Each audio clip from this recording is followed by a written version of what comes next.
Assalamualaikum warahmatullahi wabarakatuh. Nama saya Lisardo Rizky Srimadana Nasution. Saya dari kelas 1D, NIM 2020151130. Ini soal UTS. Saya akan menjawab soal UTS.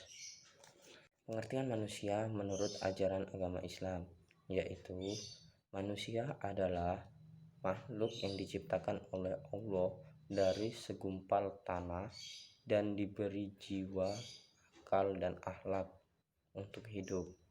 Secara umum, manusia yaitu makhluk Homo sapiens atau makhluk sosial yang diberi akal, budi. Manusia memiliki 7 fase, yaitu saripati, tanah, mani, air mani, segumpal darah, segumpal daging, tulang, fase pembentukan daging, dan terakhir fase pembentukan utuh manusia secara utuh. Agama menurut bahasa. Pengertian agama. Agama menurut bahasa A, yaitu tidak agama kacau. Artinya agama itu tidak kacau atau teratur. Agama dalam Al-Quran disebut adin, yaitu syariah.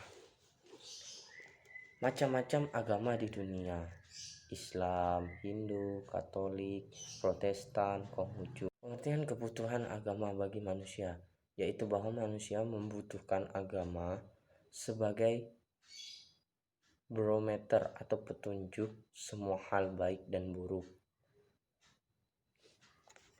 Soal nomor 2. Apa saja sumber ajaran agama Islam? Yang pertama, Al-Quran. Al-Quran adalah firman Allah yang diturunkan kepada Nabi Muhammad SAW sebagai pedoman hidup untuk dirinya dan umatnya. Yang kedua, hadis atau sunnah.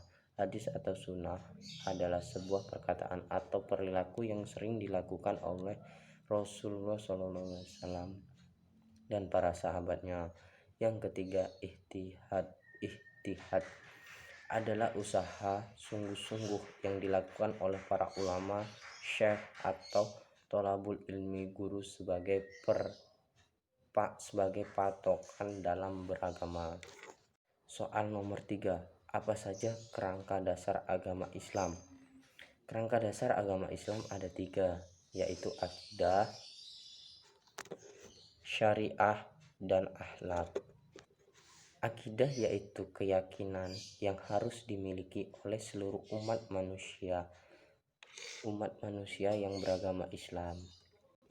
Dan akidah juga harus ditanamkan dalam hati paling dalam oleh setiap umat muslim, karena akidah adalah mempercayai, meyakini, dan mengimani bahwa tiada Tuhan selain Allah.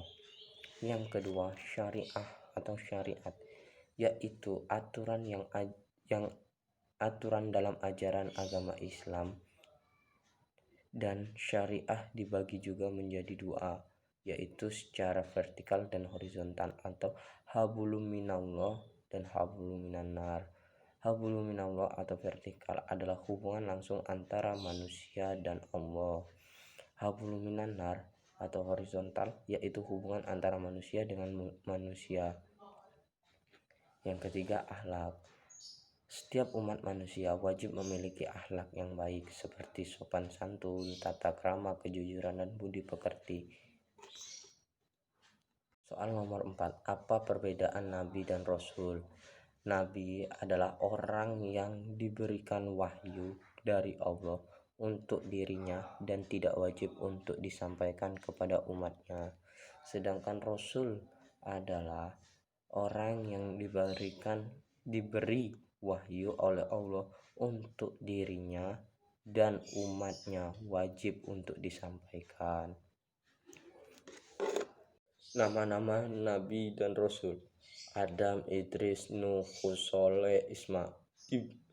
Soleh, Ibrahim, Lut, Ismail, Ishak, Yakub, Yusuf, Ayub, Syuaib, Musa, Harun, Zulkifli, Daud, Sulaiman, Ilyas, Ilyasa, Yunus, Zakaria, Yahya, Isa, Muhammad SAW. Soal nomor 5. Kenapa harus meyakini qada dan qadar? Karena qada dan qadar adalah rukun iman yang keenam. Jika tidak meyakini mereka, maka iman kita akan runtuh sebagai umat muslim. Pengertian qada. Qada adalah ketepatan yang ditetapkan oleh Allah Subhanahu wa taala kepada seluruh makhluknya tanpa bisa disangkal atau dirubah. Sedangkan qadar adalah ketetapan yang telah diberikan kepada Allah yang dapat dirubah dengan cara ikhtiar, tawakal, dan takdir yang dapat diubah dan tidak bisa dirubah. Takdir yang bisa dirubah seperti kita ingin bermain bola, dengan cara belajar dengan tekun kita dapat bermain bola. Sedangkan takdir yang tidak dapat diubah seperti saya adalah orang Indonesia dan ayah ibu saya orang Indonesia, maka saya dan keturunan saya tetap orang Indonesia.